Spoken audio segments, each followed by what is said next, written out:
All right, I said just about 11 minutes. I stick up Mama 5 and Mama Honorable 6 na Yako. I know the off discussion. Yes, Otako we no ya hwe. Age response to NDC petition no na Yako. I no near some I say NDC. Asma make nyina ne say. And NDC for no ma me hu say.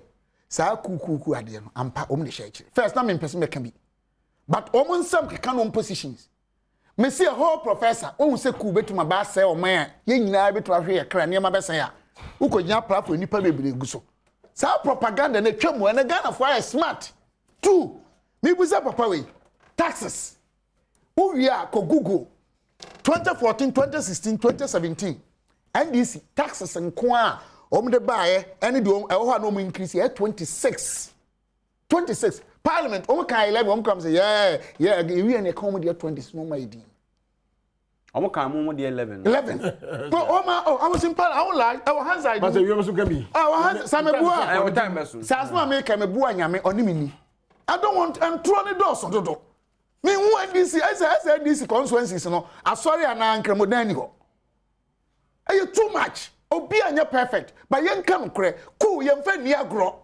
And yema way na me show emotions and no be di matter. Cool. Na cool ba Ghana de ekosi sei. Adienes economy na make me so ha se si agugu na ka kire tiefo nyina se MPP ba yi.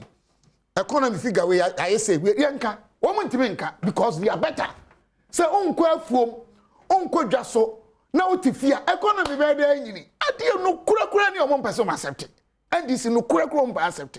Or how Ghana nko a Ghana obi onu atimi abaye nhyehyeye amasa wodi kwaku mosi kwami asante ni lae o papa ni bie o maami ni bie utimi ko secondary school wo si wonu mom yenye ku ni ta na wa wo si obi nkochu okada papa oto obama ne ba na no fa se kochu okada mi busa no na nsema o keka kura mente wase obani mamemre wakase bia papa botre me no 2 minutes kura mpa cha on touch age response to NDC I see NDC me pa cha NDC anko omko omu fi 2016 akosi sei na ye GDP no na covid ni ho na grow 3.2 as 3.4 ono onim na interest rate nam 40% ni atwa allowance mu teachers nurses mu so be kaya eti IMF na boai ye de bia lazy way enye yenko hu obroni no nka nche say didi once a day amamu open no on say NDC ma mencho ade a wa be manage your economy si kasem ye na ade aye no munim ye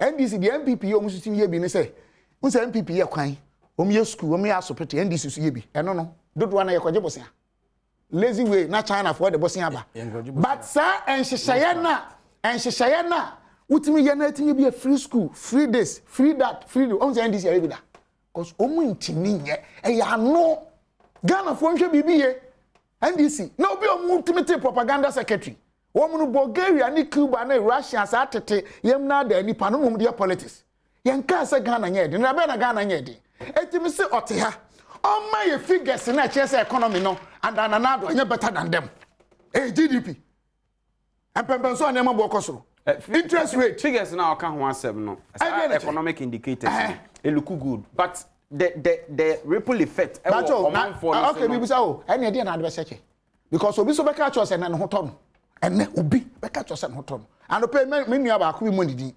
oyusu ayi Range Rover esiani mu akasie papa o say he come di mi o eti anu ba jadi Range Rover petrol price say me am to am use Land Cruiser am say come de me you see ye wo man ye tia say opa ye phone in calls wo ma be frɛ na mo mfro ginidin ba bi ofri na dwuma oye asɔre okɔ anankramu okɔ ni nyina wo je 20 mo so monster before be frɛ no me ene wo obetuma aka do be ka ma NDC MPP mama me na da ye ho amanu ma ye de no obi enim de asie mi busa wo emfie suni fa ngo bu wo dwa so enko so se da e o mampanyi mahama na 2015 obeye deregulation ti abantimi subsidize me boa be no ye me support because wanya sa ebi akeka be doso but omo no nti ase se NDC ni MPP amamu odie ti se wunsuro nyame ana you are suffering from unconscious incompetence unnim se unnim ba ko ye better esen ba ko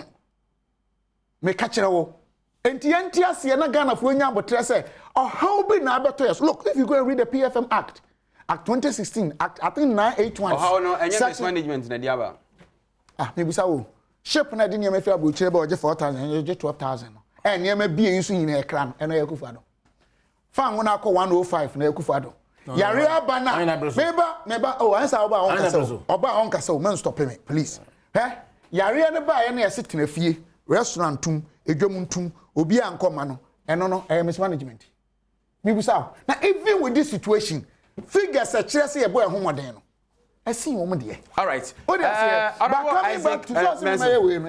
just a minute time now so AG response to NDC petition to say o say ena mi busa o say ye tu osisi ye hwe abronye onye MPP ni akwara mebo ye nche no ya che no me MPP ni mapa am an important figure MP mi di ka echi kwa ye che me ena masem court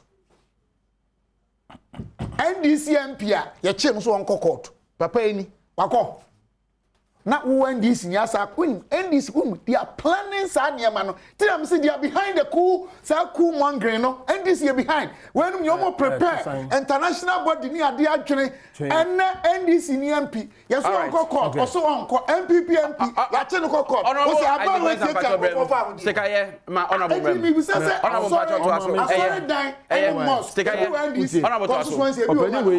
Friday Sunday Musa ya esu ewi no papa usu obi ka to man ka usu you are threatening and try mu di seka bacho time na ka ni so man nka sa aso man kwa me ka esu nya honorable Musa me ba nka mama bi ko ba so man ko ka sa honorable time na ka ni so bacho mama nti equal time so me say o konso ese so equal time na me twa so me ko catch ro me say time na ka de o kan yina time na ko ni bacho ko so what is you want to stop him the me chon say a high baba train Ghana fo hino mo hwe obi bia nim say na akofo ado adu pempenso a o say economy no awo chaba and o mo de kwa kwhye covid was covid nti Ghana nkwa na covid to yen look at the also come to you and no one so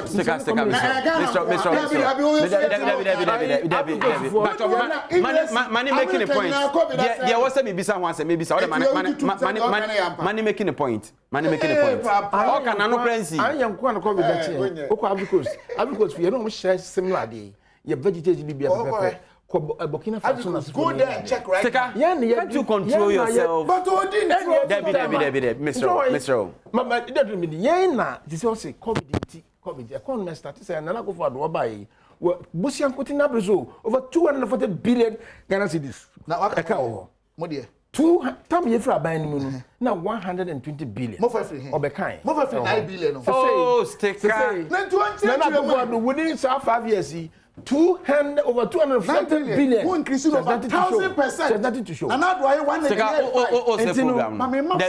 Debbie, Bacho. You've had your time, man. Of all the Bush it's on record. Say, only Abaya and I'm the finance minister. Was Bobosia pa within 5 years. A chain. Kwame Nkrumah Abreso Abrafo so time ye fra ben 120 billion.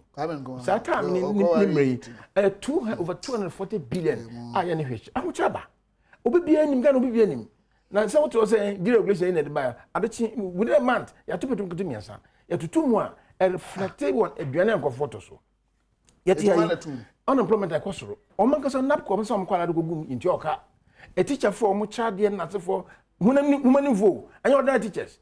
Na saying court na for some be economy challenges or problems so say of course yes agreement on that new concession such as so time here such as and just say adachia enye dwuma unemployment na dey akoso say me ya fast anya me na me ba be ka chum Ghana ni okasa me kasa wutie you know it masa hu chaba yetani antani Intiniama anodano yenyifanto nchen just a minute on petition na age say just kasa me ba mamso ka me dey menua time na so we so ntina make a check okay so mama no time mama nja na me ko I told you not me kasa and I'm telling you say ahuchi aba sese no ayi be make a check nti officer ho atowa an so sempa ahuchi aba on the problem that cause room so many is just ye levy ye ansana ye tuwa kwa ye kwan ansana you create na why tax obetuma yo so the issue is that ahochana so am okay ni na me chance obi bia nim na Akufo ne mmere so ne time ne hu say Honorable Isaac Mensa Mayena Wasipi Wasai Smashe Bedwani na afi Honorable Stephen Amwa Isha so Mashe Bedwani di na say Ampofo-Adjei nyame ya no a ye be san ehia biem e wo bedwam